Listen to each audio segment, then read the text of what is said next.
Hey y'all, what happening? Alright, so I've been working on this guitar here. I decided to flip the screen so I can see what I'm doing here. So I got this sexy black walnut with maple neck now from a 2000 guitar that I've been playing for a while. I took the opportunity to polish the frets. I don't recommend anyone try that unless you don't give a F and can afford a bunch of other guitars to play, because you ruined your only good guitar that you have. And not saying that that's ever happened to me. All right, so maybe it has, but anyway, real quick, I wanted to everybody has their way of stringing a guitar, and I have my way, and mine is an ergonomic mathematical. No, I'm just kidding. Technically we're using math just to move my arm, so I'm gonna, in this general sense of mathematics, we're gonna use the guitar layout to know how long the string needs to be with or without locking tuner pegs. So I'm gonna just tilt this down here. All right, so I've already slid them through the guitar because that's the pain in the butt part. I'm gonna shove this in here like this. I'm gonna put these on like that. All right. So I'm leaving just that little bit of curve over here. You don't want to pull that. You don't want to kink this yet. You need that little bit of slack for the math to work good here. The fattest string. I mean, I know this is string 6, but in this case, we're gonna call it string 1. The big fret, the big string.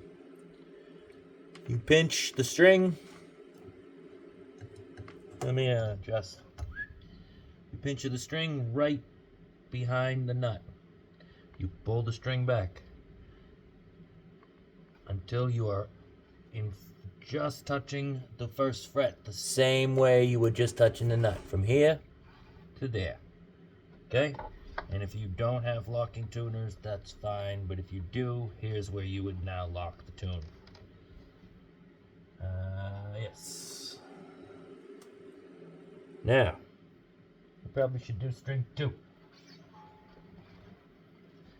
String 2.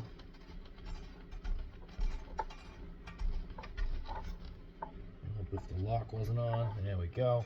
I'm gonna pull string 2 till it is taut. Put it where she goes. Make sure you're not pulling too hard. Grab fret 2. Sorry, right behind fret 1. Drag 2 behind fret 2.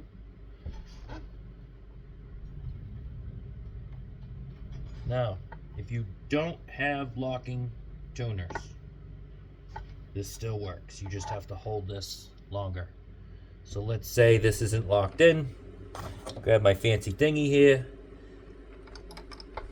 And always to the inside, you want the string. So now it's just loosely in my hand. I'm just making sure I know where it is. I'm not kinking it in any way back here. This is a nice loose string. Probably a horrible camera angle.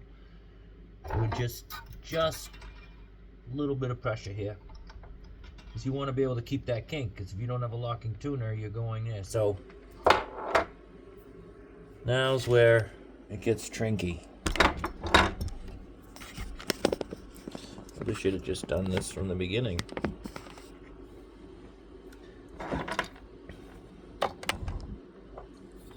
Going to go over the top,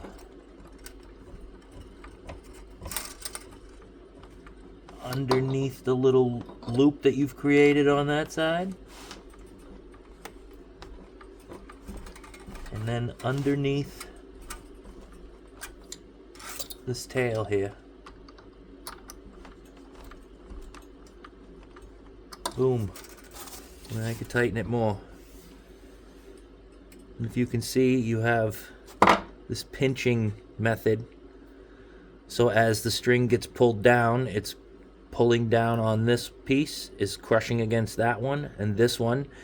I like to see 2 wraps underneath the tail. If you can get 2 wraps, which this math should work, is 2 wraps. So we're gonna bring it right around. Check the seat, make sure she's where she's supposed to be. Yeah. No. I mean, I have locking tuners, so I didn't get my 2 wraps, so yeah, I guess this doesn't work at all. I'll tell you what, though, it gives you plenty of string. You just gotta make sure you got plenty of string, because otherwise you're not gonna be in tune. But I have locking tuners, so how do I care? Spend the money on locking tuners. You know, what's $60? Even for a $300 guitar, you'd be surprised how good it stays in tune with just that simple $60 investment on a piece of junk. That's probably why this Strat that I had from 2000 has just been kicking around. I didn't, sentimental, because I played that. All my best shows would play with that,